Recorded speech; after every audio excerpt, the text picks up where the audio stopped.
ಪ್ರಿಯ ವೀಕ್ಷಕರೇ, ನಿಮಗೆಲ್ಲರಿಗೂ ನನ್ನ ನಮಸ್ಕಾರ ಮತ್ತು ಸಮೃದ್ಧಿ ಬ್ಲಾಗ್ಸ್ಗೆ ನಿಮಗೆಲ್ಲರಿಗೂ ಸ್ವಾಗತ. ಇವತ್ತಿನ ಮನೆಮದ್ದು ಏನಂದರೆ ಫೇಸ್ ವಾಶನ್ನು ಮನೆಯಲ್ಲೇ ನೀವು ಯಾವ ಥರ ಮಾಡ್ಕೋಬೇಕಂತ ನಾನು ಹೇಳ್ತೀನಿ. ಇದರಿಂದ ನೀವು ದಿನಾಲು ಇಮಿಡಿಯೇಟ್ಲಿ ನಿಮಗೆ ಸ್ಕಿನ್ನಲ್ಲಿ ಡಿಫ್ರೆನ್ಸ್ ಗೊತ್ತಾಗ್ತದೆ. ಒಂದೇ ಸರಿನೇ ನಿಮ್ಮ ಮುಖ ತೊಳ್ಕೊಂಡ್ರೆ ನೀವು ಅಷ್ಟು ಚೇಂಜಸ್ ಆಗ್ತದೆ ಅಂತ ನಿಮ್ಗೆ ಇಮಿಡಿಯೇಟ್ಲಿ ಗೊತ್ತಾಗ್ತದೆ ಮುಖದಲ್ಲಿ.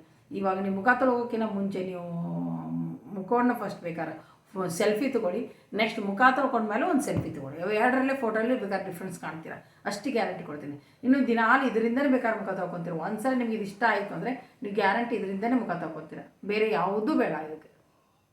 ಅಷ್ಟೇ ನಾನು ಹೇಳ್ತೀನಿ, ಅಷ್ಟು ಗ್ಯಾರಂಟಿ ಕೊಡ್ತೀನಿ. ಇದಕ್ಕೆ ಬೇಕಾಗಿರೋದು ಎರಡು ವಸ್ತು, ಮತ್ತೇನು ಬೇಕಾಗಿಲ್ಲ. ಆದರೆ ನಾನು ಇದಕ್ಕಿಂತ ಮುಂಚೆ ಇದಕ್ಕೆ ಏನು ಪ್ರಿಪರೇಷನ್ ಮಾಡ್ಬೇಕಂತ ನಾನು ಹೇಳಿದ್ದೀನಿ. ಆ ಥರ ನೀವು ಮಾಡಿಟ್ಕೊಂಡ್ರೆ ಒಳ್ಳೆಯದು, ಅಷ್ಟೇ ನಾನು ಹೇಳೋದು.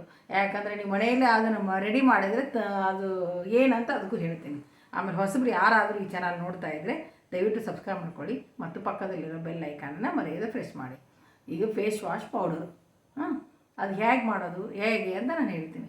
ಇದನ್ನು ನೀವು ಒಂದ್ಸರಿ ನೀವು ಮಾಡಿಟ್ಕೊಂಡ್ಬಿಟ್ರೆ ಪೌಡರ್ನ ದಿನ ಇದರಿಂದ ಮುಖ ತೊಳೆಯೋದ್ರಿಂದ ಇಮಿಡಿಯೇಟ್ಲಿ ನಿಮ್ಮ ಸ್ಕಿನ್ನಲ್ಲಿ ಬದಲಾವಣೆ ಕಾಣ್ತೀರ.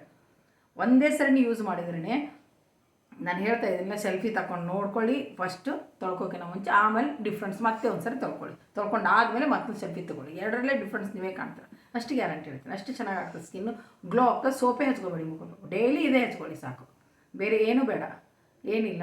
ಮೊಸರು ದಾಲ್ ಇರುತ್ತಲ್ಲ, ನಾನು ಅವತ್ತು ಹೇಳಿದ್ದೀನಿ, ಇವತ್ತು ಹೇಳ್ತೀನಿ, ಮುಂದೆ ಹೇಳ್ತೀನಿ. ಮೊಸರು ದಾಲ್ ಇಷ್ಟು ಚೆನ್ನಾಗಿದೆ ಅಂದರೆ ಅಷ್ಟು ಚೆನ್ನಾಗಿದೆ. ಮೊಸರು ದಾಲನ್ನು ಮೊದಲು ಗಿರ್ನಿಯಲ್ಲಿ ಹಾಕಿಸ್ಕೊಂಡು ಇಟ್ಕೊಂಡ್ಬಿಡಿ. ಮೊಸರು ದಾಲ್ ಅಂದರೆ ಅದು ಕೆಂಪು ಚೆನ್ನಾಗಿ ಬೇಳೆ ಅಂತಾರಲ್ಲ, ಅದನ್ನು 1 kg ಹಾಕಿಸು. ಮನೆಯಲ್ಲೇ ಮಾಡಿಟ್ಕೊಂಡ್ರೆ ತರಿ ಆಗ್ತದೆ, ಒರಟಾಗ್ತದೆ. ಅದರಿಂದ ನೀವು ಫೇಸ್ ವಾಶ್ ಮಾಡ್ಕೊಳ್ತಾ ಇದ್ದರೆ ಸ್ಕಿನ್ ರಬ್ ಆಗುತ್ತೆ. ರಬ್ ಮಾಡೋದ್ರಿಂದ ಸ್ಕ್ರ್ಯಾಚಸ್ ಬರ್ತದೆ, ಹಾನಿ ಆಗ್ತದೆ. ಅದಕ್ಕೆ ನಾನು ನೈಸಾಗಿ ಪೌಡರ್ ಮಾಡಿ ಇಟ್ಕೊಂಬಿಡಿ ಅಂತ ನಾನು ಹೇಳೋದು ಅಷ್ಟೇ. ಗಿರ್ನಿಯಲ್ಲೇ 1 kg ಮಾಡ್ಕೊಂಬಿಟ್ರೆ ಬೆಟ್ರ್. ಮಿಕ್ಸಿಯಲ್ಲಿ ಅಂದರೆ ತರಿ ಆಗ್ತದೆ. ಅಷ್ಟು ಮೀರಿ ಮಾಡಿದರೆ ನೈಸಾಗಿ ನೀವು ಪೌಡ್ರ್ ಬಟ್ಟೆಯಲ್ಲಿ ಸೋದಿಸ್ಕೋಬೇಕಾಗ್ತದೆ. ಸೋದಿಸ್ಕೊಂಡು ನೈಸಾಗಿರೋ ಪೌಡರ್ ತಗೋಬೇಕು. ಆ ಥರ ಮಾಡೋಕ್ಕಾಗ್ತದೆ ಅಷ್ಟೇ, ಇನ್ನೇನಿಲ್ಲ. ಈ ಮೊಸರು ದಾಲ್ ಪೌಡರನ್ನು ಒಂದ್ಸರಿ ಮಾಡಿಟ್ಕೊಂಡ್ಬಿಡ್ರಿ. ಅದ್ರ ಜೊತೆ ಇನ್ನೊಂದು ಏನು ಹಾಕಬೇಕಂದ್ರೆ, ಡೈಲಿ ನೀವು ನೀವು ಎಲ್ಲಿ ಕಲಿಸಿಟ್ಕೋದೇ ಬೇಕಾಗಿಲ್ಲ. 1 ಟೀ ಸ್ಪೂನಷ್ಟು ಮೊಸರು ದಾಲ್ ಪೌಡರ್ ಹಾಕ್ಕೊಳ್ಳಿ, 1 ಟೀ ಸ್ಪೂನಷ್ಟು ಗಟ್ಟಿಯಾದ ಮೊಸರು ಹಾಕ್ಕೊಳ್ಳಿ. ಎರಡನ್ನು ನೀಟಾಗಿ ಕಲಿಸ್ಕೊಂಬಿಡಿ, ಪೇಸ್ಟ್ ಥರ ಬರುತ್ತೆ. ಬಂದ ತಕ್ಷಣ ಮುಖಕ್ಕೆ ಹಚ್ಚಿಬಿಟ್ಟು ಎಲ್ಲ ಕಡೆ ಹಚ್ಕೊಂಡು ನೀಟಾಗಿ ನೀವು ಸೋಪ್ ಹಚ್ಕೊಂಡು ಹೆಂಗೆ ಮಸಾಜ್ ಮಾಡ್ಕೊತೀರ ಅಷ್ಟು ನೀಟಾಗಿ ಮಸಾಜ್ ಮಾಡ್ಕೊಂಬಿಡಿ. ನೀಟಾಗಿ ಮಸಾಜ್ ಮಾಡ್ಕೊಂಡು ಇಲ್ಲೆಲ್ಲ ಕ್ಲೀನಾಗಿ ಮಸಾಜ್ ಮಾಡ್ಕೊಂಡು 1 5 ನಿಮಿಷ ಸೋಪ್ ಹಚ್ಕೊಂಡು ಮುಖ ತೊಗೊತಿರಲ್ಲ, ಹೇಗೆ ತೊಗೊತೀರ ಸೇಮ್ ಅದೇ ಥರನೇ ಮಾಡಿ. ಆ ಥರ ಮಾಡಿ ನೋಡಿ. ಇಮಿಡಿಯೇಟ್ಲಿ 5 ನಿಮಿಷ ಆದಮೇಲೆ ನೀವು ತಣ್ಣೀರಿಂದ ಸೋಪ್ ಅಂತೂ ಹಾಕಲೇಬೇಡಿ, ಅದೇ ಸೋಪ್ ಅಂತಲೇ ತಿಳ್ಕೊಳ್ಳಿ, ಅಷ್ಟು ಗ್ಯಾರಂಟಿ ಇದೆ. ಸ್ವಚ್ಛವಾಗಿ ತೊಳ್ಕೊಂಡ್ರೆ ನಿಮ್ದು ಆಮೇಲೆ ಡ್ರೈ ಸ್ಕಿನ್ ಇರ್ತದಲ್ಲ, ಈ ಮೊಸರಿಂದ ಡ್ರೈ ಸ್ಕಿನ್ ಹೊರಟೋಗ್ತದೆ. ಆಮೇಲೆ ಸ್ಕಿನ್ ಗ್ಲೋ ಕೊಡ್ತದೆ. ಆಮೇಲೆ ನಿಮ್ಮದು ಟ್ಯಾನ್ ಆಗಿರ್ಬೋದು, ಕಪ್ಪು ಕಲೆ ಅದು ಇದು ಹೊರಟೋಗ್ತದೆ. ನೀವು ಗ್ಯಾರಂಟಿ ಹೇಳ್ತೀನಿ, ಇದು ನೀವು ಡೈಲಿ ಅಪ್ಲೈ ಮಾಡ್ಕೊತ ಹೋಗ್ರಿ. ಇದರಿಂದ ಮುಖ ತೊಳ್ಕೊತ ಹೋಗ್ರಿ.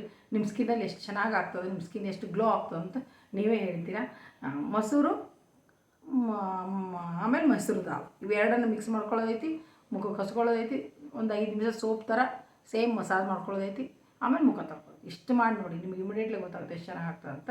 ಈ ವಿಡಿಯೋ ಇಷ್ಟವಾದರೆ ಮರೆಯದೆ ಲೈಕ್ ಮಾಡಿ, ಆಮೇಲೆ ಶೇರ್ ಮಾಡಿ. ಆಮೇಲೆ ಮುಂದಿನ ವಿಡಿಯೋದಿಂದ ಮತ್ತೆ ಭೇಟಿ ಆಗೋಣ. ನಿಮಗೆಲ್ಲರಿಗೂ ನನ್ನ ಧನ್ಯವಾದಗಳು.